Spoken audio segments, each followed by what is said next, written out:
So Meta's own numbers say advertisers running Advantage Plus are pulling back about $4.52 for every single dollar they spend, which is roughly 22% better than running it all by hand. But there's one quiet catch underneath that number. And the catch is this. Meta's engine is basically starving on most accounts. It's built to be fed a wide pile of different creatives, but the average small advertiser hands it 2 or 3 ads and then wonders why the magic never showed up. So today, we'll walk through 5 things: how this engine actually decides what to show, the simple rule that feeds it properly, the 3 ways teams quietly burn budget, one real result with the receipts, and then the ceiling that nobody warns you about before you hand it your premium products.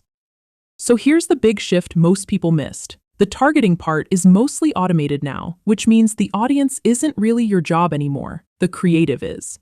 And every serious study this year says the same thing. Your creative quality is now the single biggest lever you have left. Because the system reads every asset you give it, and then, for each individual person it scrolls through, it tries to pull the one creative most likely to land.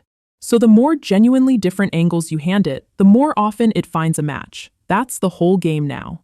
And that's why the teams who win are loading 10 to 15 genuinely distinct assets into a single campaign. Not 15 tweaks of the same photo, but 15 real angles.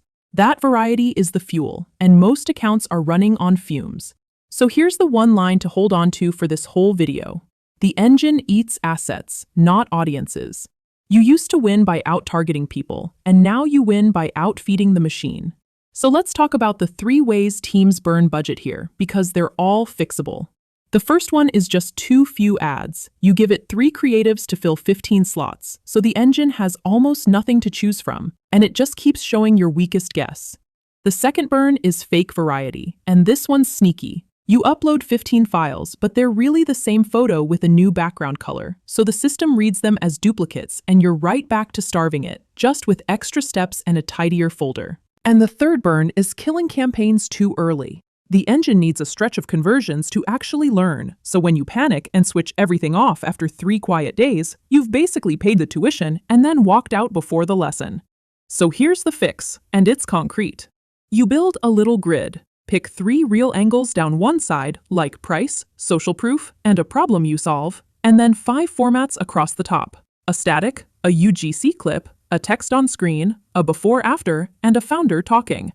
3 times 5 is your 15. And the rule for each box is simple. Change one real thing, not the paint. A different promise, a different kind of person in the shot, or a genuinely different format. That's what the engine reads as variety, and that's what makes it stop guessing and start matching. So we're about halfway, and if it's getting dense, just keep the one line. The engine eats assets, not audiences. Everything else today is a footnote to feeding it real variety instead of fake variety. So here's a real one. A fintech app stopped handpicking single ads and instead let the engine spin combinations across a proper asset set on the same budget. Their return on ad spend went up 40%, and their cost per purchase dropped 82%, just from feeding it properly. And on the click side, the picture's consistent. When you compare AI-made creative against human-made on the same audiences and budgets, the AI versions pull about 12% more clicks. So at the top of the funnel, volume and speed are genuinely winning right now. Now let me be straight with you, because this is where most hype videos stop and where you'd get burned.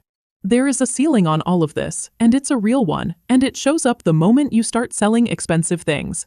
Because below about $25 an order, AI creative wins on return.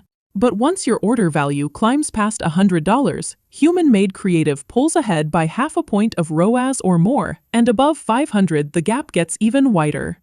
And there's a trust tax on top of that. When people can clearly tell an ad was AI-made, their intent to buy drops about 14%, and the premium feel of the brand drops around 17%. So for high-trust, high-price stuff, you keep a human hand on the wheel. But here's where this all tilts in your favor, especially in Southeast Asia. So much of what sells here on TikTok Shop and Shopee sits right under that $25 line. Snacks, skincare, little home goods. And that's exactly the price range where the AI creative engine is strongest. And the big brands here move through approval chains and agency retainers, so they ship a handful of polished ads a quarter. Meanwhile, a small team that understands this can build 15 real angles in an afternoon and just outfeed companies 50 times its size. So here's your week 1, and it's 3 moves. Monday, build that 3x5 grid so you've got 15 real angles. Midweek, launch them into one Advantage Plus campaign all at once, not dripped in slowly. And then the hard part. You leave it alone for a full 7 days so it can actually learn. So the engine on your account is the exact same engine the winners are running. The only difference is what they feed it. We break down what's actually working in AI marketing every week, so subscribe if that's useful. And the links are below, including aiwise.sg. Now I'm curious, how many distinct ads is your best campaign actually running right now?